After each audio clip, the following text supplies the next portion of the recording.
Instead of thinking about HR as kind of an individual function at every single community built around the needs of that community, what would it mean if you reinvented it built around the needs of the business as a whole? Welcome to Season 8 of Bridge the Gap, a podcast dedicated to informing, educating, and influencing the future of housing and services for seniors. The BTG network is powered by sponsors Align, NICMAP, Procare HR, Sage, Hamilton Captel, ServiceMaster, The Bridge Group Construction, and Solinity, and produced by Solinity Marketing. Bridge the Gap in 3, 2. Welcome to Bridge the Gap podcast, the senior living podcast with Josh and Lucas. We're here in beautiful San Diego. And for those of you that can watch the video, you can see we're in a great spot. Got a beautiful backdrop here with a great friend, Paul Jarvis of Procare. Welcome back to the show. Thank you. Great to be back. It is great to see you, and a fellow Texan. So we're kind of, I'm up in Dallas, you're down in Houston. And so it's nice to have a couple of Texans on a podcast talking about HR, right? There's a lot of people in various sectors and many industries where they say, we do things totally different. We are rethinking how all of this is done. A lot of people say those things, but not a lot of people can do them. But you and your team at Procare really are able to execute in a variety of different ways because of y'all's skill set and all of the data that you're able to accumulate and the knowledge from your customer base. Y'all are hyper-focused in understanding senior housing. So when you say you're going to rethink HR for senior housing operators, what does that mean? I got to set the record straight, adopted Texan. Sure. My wife would not be happy if I was out here claiming that for myself, but I did just buy some cowboy boots, so I feel like I could fit in. You're getting there. Yeah. So, when I think about HR and what it means and what we're trying to do at Procare, HR over the last, call it 10, 20 years has just become so much more complicated than it used to be.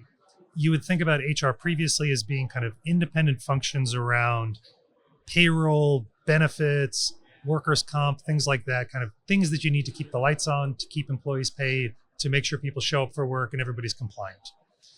In the last few years, you look at different states introducing different regulations, the Affordable Care Act, the complexities of insurance, the changing workforce. It's just become so much more than that. So what we're doing at Procare is we kind of stepped back and said, okay, instead of thinking about HR as kind of an individual function at every single community built around the needs of that community, what would it mean if you reinvented it built around the needs of the business as a whole? What would you focus on? So you'd think about kind of what is the mission of a senior housing organization? To provide great care. And you do that by having employees who are trained, who stay with the organization a long time. Obviously, you need to be financially performant. And then you need to support your mission. You need to be able to grow and expand in response to the needs of your community and the needs of your mission. And so what we think about and what we're trying to do is say, let's hire people who have industry experience, and not just in HR, but in operations and the business side as well, who understand it, not just what's the work that needs to be done, but what are we driving towards? And let's pull all of those pieces together, whether it's the technology, kind of the payroll, the scheduler, the pieces that, where you click the buttons and the data goes in, the program. So what are the benefits? What's the insurance? How do we motivate employees to join our company and stay with our company because it works for them? And then let's pull all of that together and kind of surround it with coaching and expertise. And when we do that, what we find is instead of HR being kind of a function that exists individually and really at the community level in some cases, it becomes a really powerful enabler of those business outcomes, of great resident care, employee satisfaction, financial performance, and growth. The term labor, the team, the staff, the people that are doing this really important work has been a topic in our industry for many years. How does this reimagining or rethinking, what's the approach to recruiting, retention type, topics? Well, it really starts with the data, right? Around who are the people who are coming to your organization, how long are they staying, and really why are they staying? We've seen some really interesting things. For example, some of our nonprofit customers offer incredibly generous benefits packages, but in some cases, less than half the workforce actually benefits from those or chooses to utilize those. Whereas previous generations of employees said, we love the benefits, we'll take it all, right? A new generation of employees saying, I don't actually want this. This isn't what motivates me. I prefer cash compensation, or I prefer childcare or something else like that that works with my life. So it starts with understanding who is your employee, and not just who are the employees that you have, but who are the employees that are going to power your organization in future. That's such an important aspect to recruiting and retention. How do operators get that information? I mean, it's one thing to want to treat your employees with kind of like that. What is that? It's like the ultimate golden rule is like treat people how they want to be treated, right? The platinum rule maybe is how it's stated. How did they figure this out? Again, it's looking at all the information. And I think that something that we can do kind of uniquely at Procare is because we serve, 25,000 employees specifically in senior care, we have a breadth of information across different markets, for-profit, nonprofit, different size employers, to understand what works and what doesn't. And then within the individual operator, the way to think about it would be kind of, there's two golden systems, right? There's your payroll and your scheduler, essentially. So it's how many hours are worked and what's the price of those hours. And if you look in the different places, it's not always apparent kind of what are the numbers that drive your organization, because there may be different incentive bonuses, there may be agency, there may be overtime. We've seen kind of every different way you could construct a variable pay system. And so a lot of it as well is for an operator to figure out essentially what is the true cost of labor, right? How much does each hour cost at different times? And obviously, weekends, nights, holidays are different, but being able to get a handle on that within your organization is the first step to understanding what does my workforce look like from a numbers perspective. You said it to your point in the beginning of the conversation is that HR is very complex right now.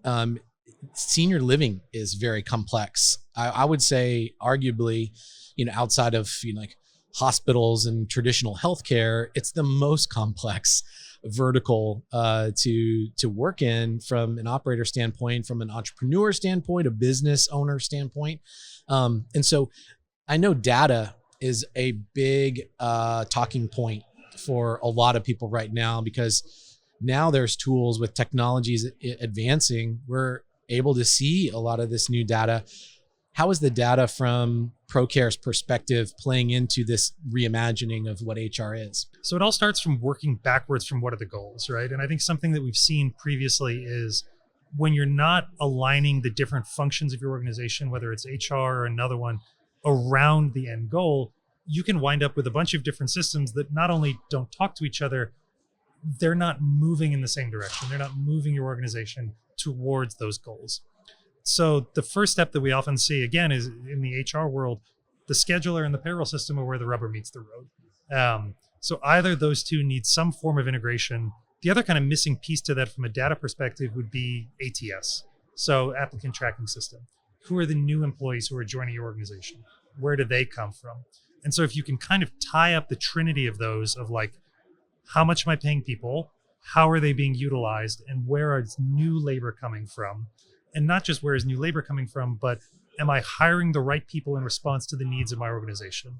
Not just from kind of a personality and demographic perspective, but from, if I'm spending a ton of agency and it's all on weekend night shifts, geez, maybe I should hire a full-time employee there and really focus on those. And in your day-to-day for the clients that you're interacting with, what are some of the common challenges that you're seeing like, man, this is a consistent challenge that operators are facing right now?